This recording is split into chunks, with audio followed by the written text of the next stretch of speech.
धीरे धीरे बोलो, अभी उतराई लगेगी। और यदि वो चरण धुलाई मांगने लगा, क्योंकि अटकी अपनी थी, तो बोले अब एक ही के लिए तो है नहीं है, फिर दो दो देने पड़ेंगे।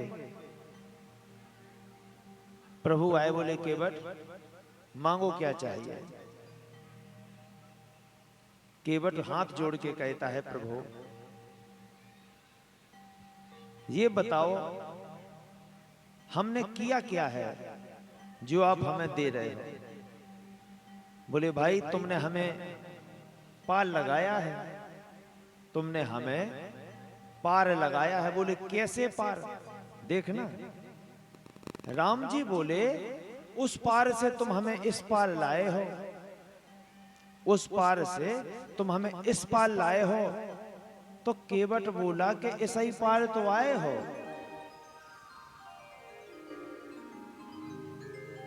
इस ही पार तो आए हो। बोले प्रभु सीधी बात बताएं, ये बताओ आपने नैया मंगाई और आप नैया में बैठकर इधर आ गए, तो पार कौन लगा, नैया।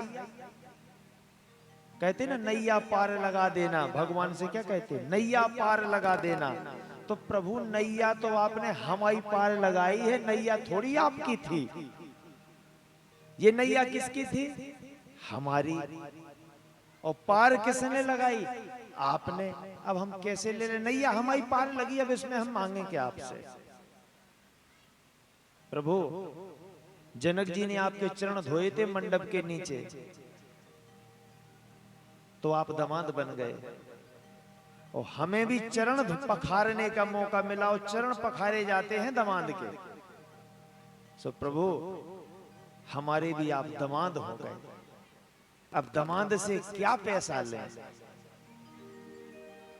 लेकिन फिर भी हमारे आपके तो स्टाफ की बात है, अगर ये रिश्ता ना मानो। लक्ष्मण जी बोले तुम केवट काहे के ससुर ससुर।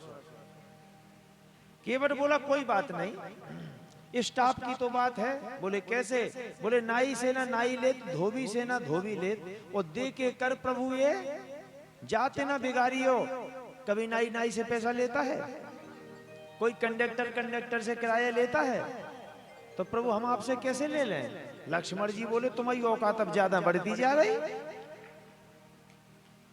है, स्टाफ है बराबरी।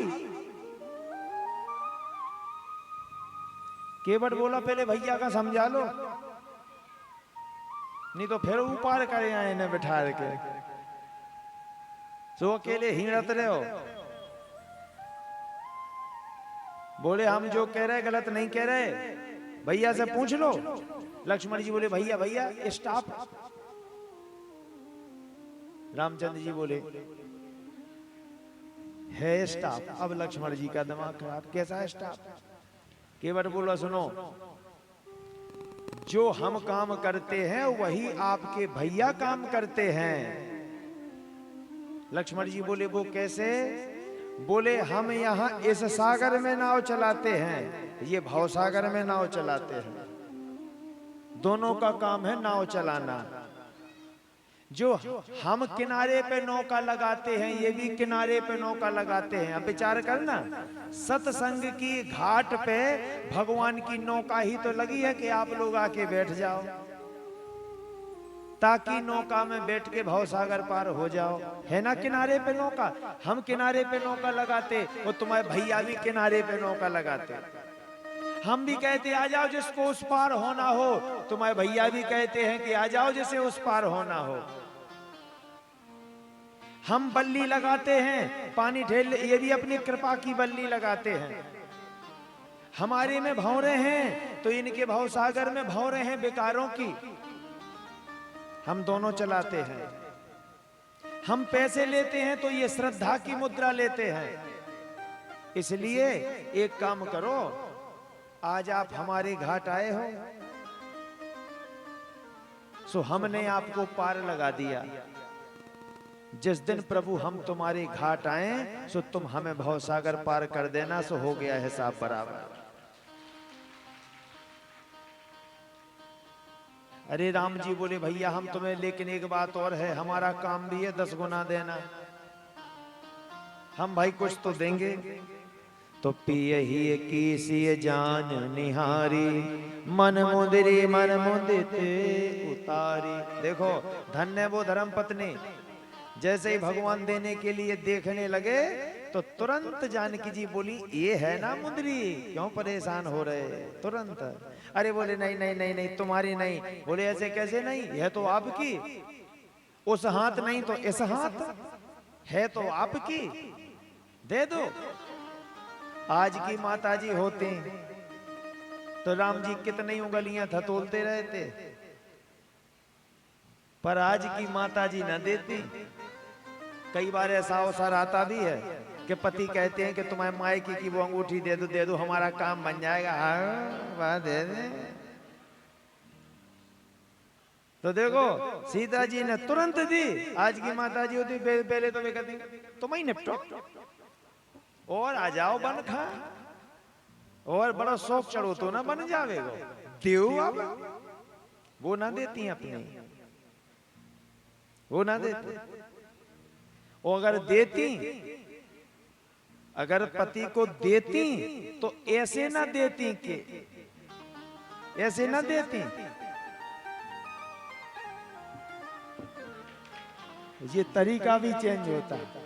कई माताएं घर में जब पति ज्यादा करे दे दे, गुस्सन में गई और खोल के ले जाओ।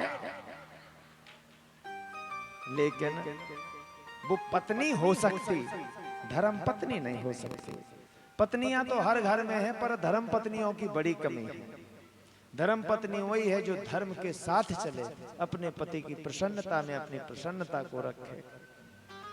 आज केवट ने कि नाथ आजू में काहे न पावा, मिटे तो से दुख दारिद दावा, हो बहुत काल में की मंजूरी,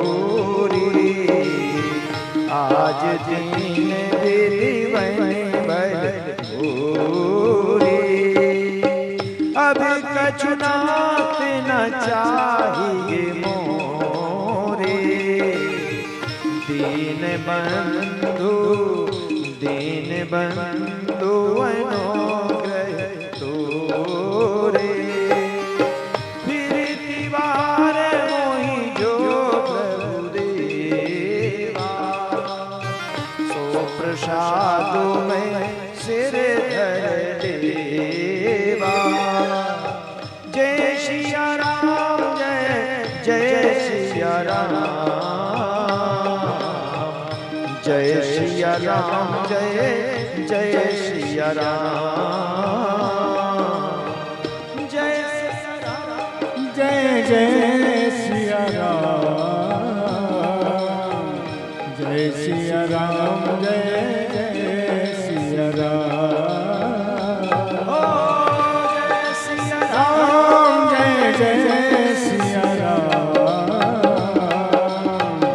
जय सिया राम जय जय सिया राम, जय सिया राम जय जय सिया राम, जय सिया राम जय जय सिया राम,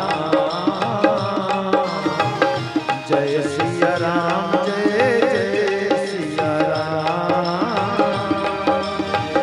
जय सिया राम जय जय सिया राम, जय सिया राम जय जय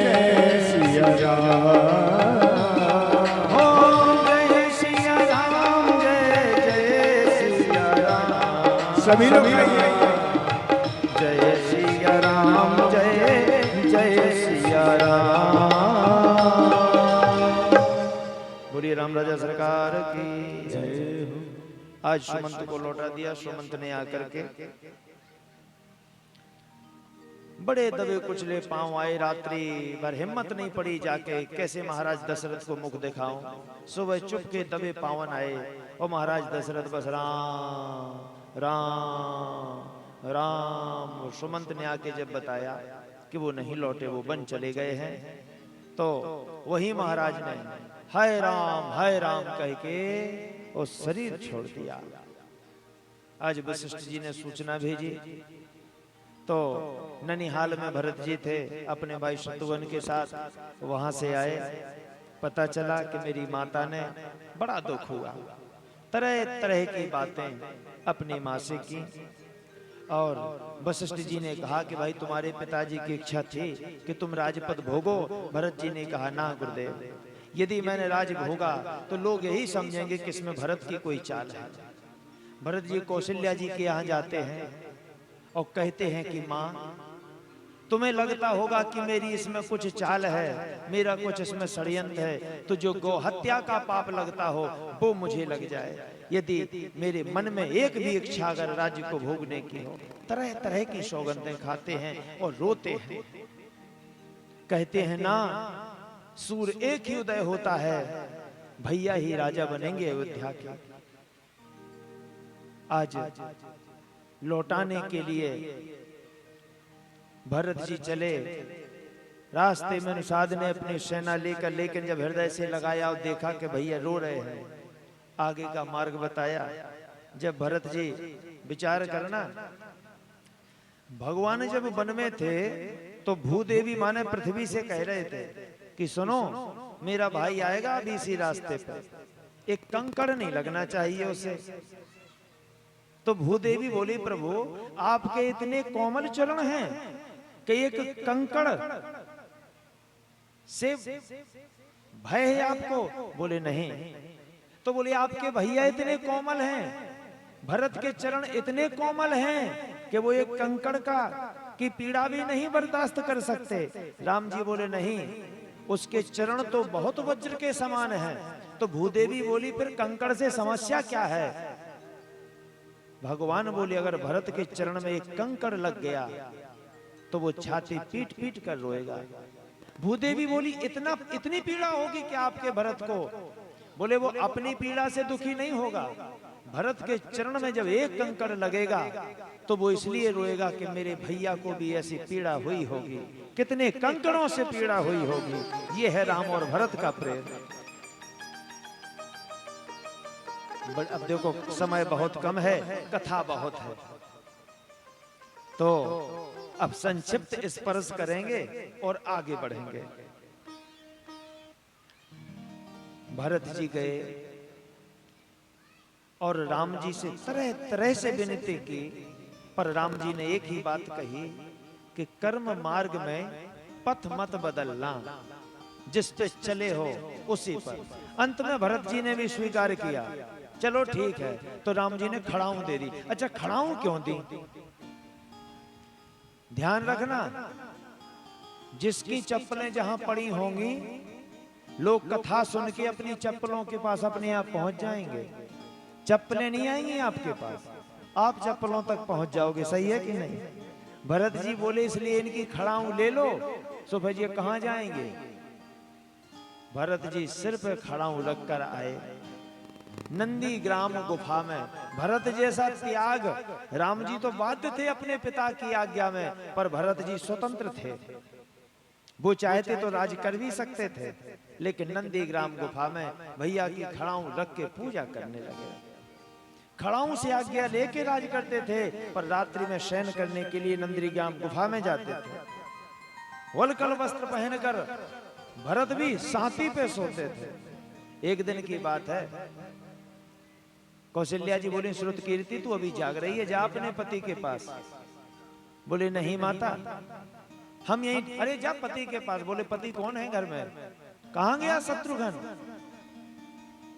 बोले वो तो उसी दिन से भरत जी की सेवा में है नंदीग्राम गुफा में। ध्यान देना, वहां लक्ष्मण राम की सेवा में, यहां भरत की सेवा में शत्रुघ्न। चारों भाइयों ने वनवास किया है। प्रेम ऐसा होना चाहिए,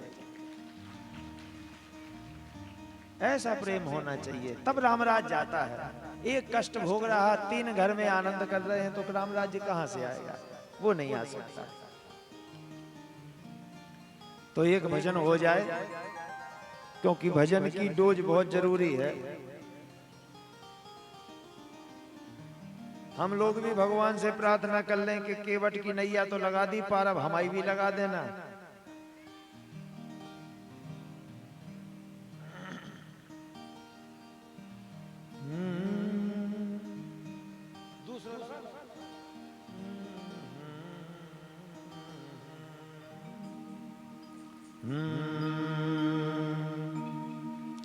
तिनक दिन दा